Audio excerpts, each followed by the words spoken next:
I found that meditation, self-inquiry, silence, speaking the truth, and honest communication are strong medicines that awaken the spirit and enliven our wisdom heart. Tell me who you are is the self-reflective phrase heard over and over and over again, echoing through an enlightenment intensive. Tell me who you are. Tell me who you are. Tell me who you are. Essentially, it's a modern rephrasing of the ancient Greek counsel, know thyself. That was inscribed on the entrance at the Delphic temple of Apollo in ancient Greece. The phrase, nasce te ipsum, know thyself, was meant to remind and inspire pilgrims who enter the temple in search of understanding and wisdom that the only real knowledge for one is to understand oneself. Later, Socrates, one of the founders of Western philosophy, taught that one must know thyself to be wise. He emphasized that the unexamined life is not worth living.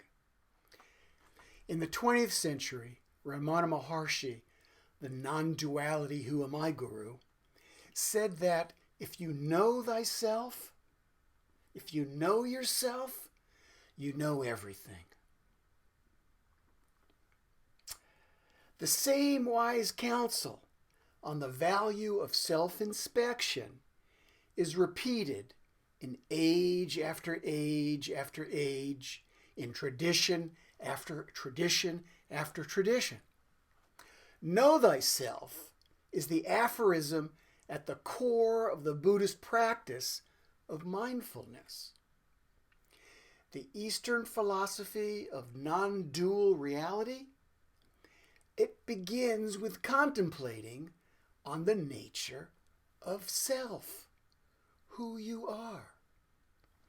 Western psychiatry's Jungian psychoanalysis, Freudian psychoanalysis, and the father of humanistic psychology, Carl Rogers, directs one's attention to knowing who they are, to know the self. Rogers wrote that at the core of the problems that patients were bringing to him, at that core, in the therapy that they brought to him, was the question, who am I? What is the purpose of my life? Who am I? And know thyself? They're brothers and sisters. They're related. Two ways of saying the same thing. Both are born from the same courageous and heroic tradition of self-inquiring into the nature of oneself, life, and others. This is the core of the Enlightenment Intensive, to know oneself. Both, know thyself, and who am I, both require you to go to the edges, where what you know meets the world of what you don't know. Or more accurately, what you know meets the world of what you don't know that you already knew. You don't know that you already know it. As my good friend Joseph Rabano wrote in his Enlightenment-inspired poem, Go to the Edges, he wrote, "There's a self you can find by going inside. Don't go only there. Go to the edges and stretch it thin like the skin of a drum. Give up making dull thuds. Give yourself up to singing. Go to the edges." I can hear Joseph now. Listen. There's a self you can find by going inside. But don't go only there. Go to the edges. Stretch it thin like the skin of a drum. Give up making only dull thuds. Give yourself up to singing. Go to the edges, thin like the strings of a lute, where whatever you know begins to vibrate, begins to dissolve into laughter, crazy and bizarre, mindless laughter, begins to dissolve into fears and tears at the edges. There is a wild witch waiting to be released, waiting to twist the crooked finger of your being into shape. There is a lover who yearns to burn to the edge where the sweet juices rise and the eyes blossom into light. To the edges where the unknown world of the other waits to greet you and welcome you home. Don't worry if there is no tea and cookies. Don't worry if there is tea and cookies. Go to the edges where a dessert you never imagined is longing for your tongue.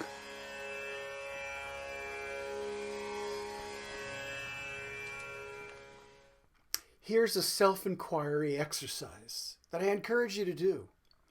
In this exercise, do any activity of your choice with self-reflection or mindfulness.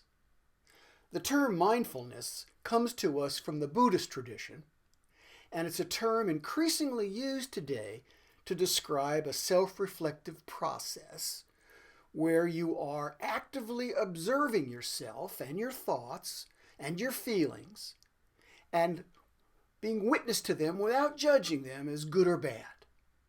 You're the observer or the witness. It's often described as living in the moment. So a good place to start this exercise is right here and right now. Notice yourself. Notice the world around you. Notice yourself reading or listening to these words that I'm speaking and what the meaning they have for you. Just notice. Notice how your body is feeling. Do you feel relaxed? Take a breath. Do you feel the skin on your clothes? Notice what you're feeling. Notice the body. Mindfulness, or knowing thyself, is as simple as observing and witnessing what you are conscious of at any given moment. At various times of the day, and forever how long you want to choose to do it, bring your attention to this knowing thyself moment. Take many of those moments during the day. You can think of it as a pause in your working activity, something like a healthy alternative to the coffee break or the cigarette break. Here in Australia, we'd call it having a cuppa or a smoko break, but we want to do it in a healthy way, so we'll be mindful in our break. And this is the sort of break that can be done anytime at work or in any activity that you happen to be engaged in. It's a shift in conscious awareness into the present moment. As we say here in Australia, give it a go. I think you'll like it. Thank you.